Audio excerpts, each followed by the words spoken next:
Here's my audience.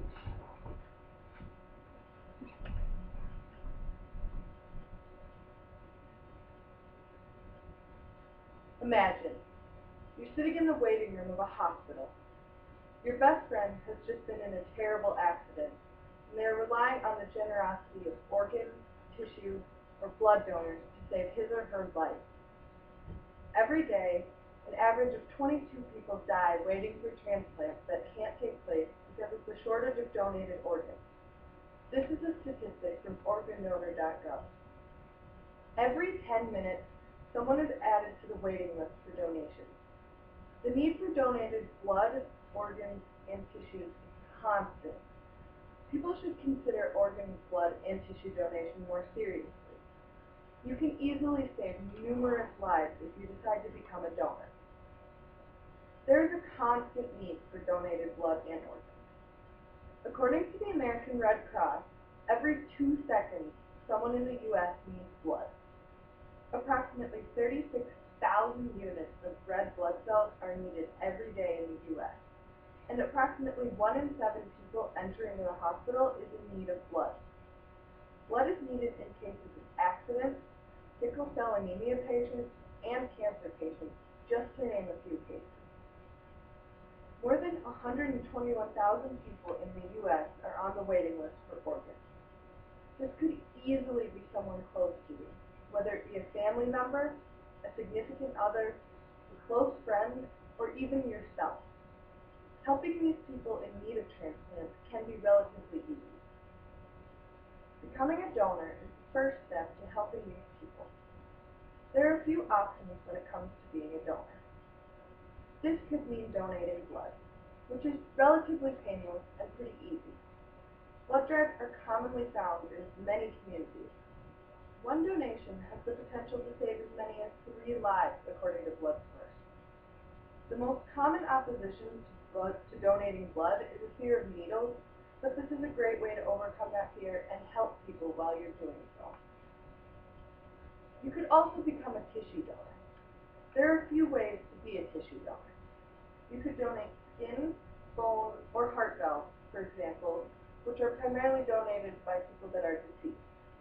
These donations can be stored for long-term use in burn cases, ligament repair, and many other life-saving procedures. One tissue donor can enhance the lives of more than 50 people. You could also donate bone marrow, which is done while you're living, and is often a saving grace for many cancer patients. Or, lastly, you could become an organ donor. Primarily, organ donors are deceased when they donate, but this isn't always the case. You could donate the kidney, as well as some parts of the liver, lung, or intestines while you are still alive. Many people fear that if you are a donor, you'll be unable to have an open casket for a funeral. However, this is not the case. Donors are treated with the utmost respect and dignity at the time when their organs are taken, and therefore an open casket funeral is often available for donors, and many funeral directors will go to great lengths to make sure that you are still presentable for your funeral. Currently, there are more than 120 million people signed up to be donors. In 2010, there were almost 2.5 million deaths in the U.S. If more of these people had been donors, how many of these deaths could have been prevented? Fewer than 4 of every 10 people in the U.S. are eligible to give blood, but fewer than 1 in 10 actually donate blood. If all of the people who are eligible to give blood actually gave blood, we could save a huge amount of people. The same goes for tissue donation. One donor has the power to enhance the lives of more than 50 people. There are currently approximately 30,000 tissue donors. If this number grows, the number of people that we could help would grow almost exponentially. Organ donors are also extremely important. Here are some visual aids to help you see how many people you can really help with your organ donation. You can save up to 8 or 9 lives through donating organs.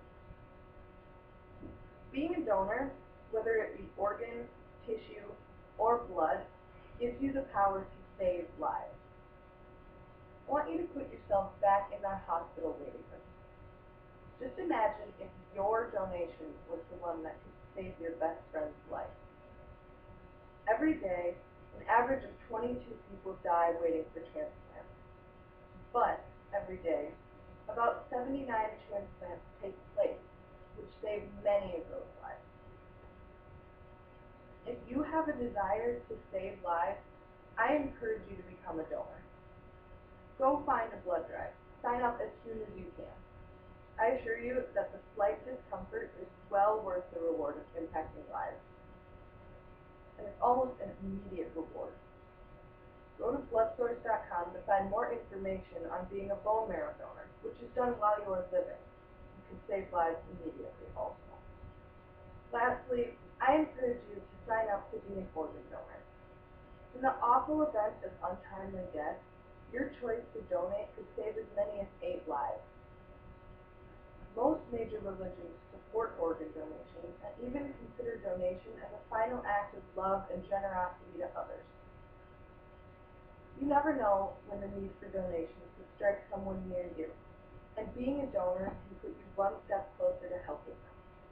But even if your donation doesn't go to someone close to you, your decision to donate will save precious lives, and it will make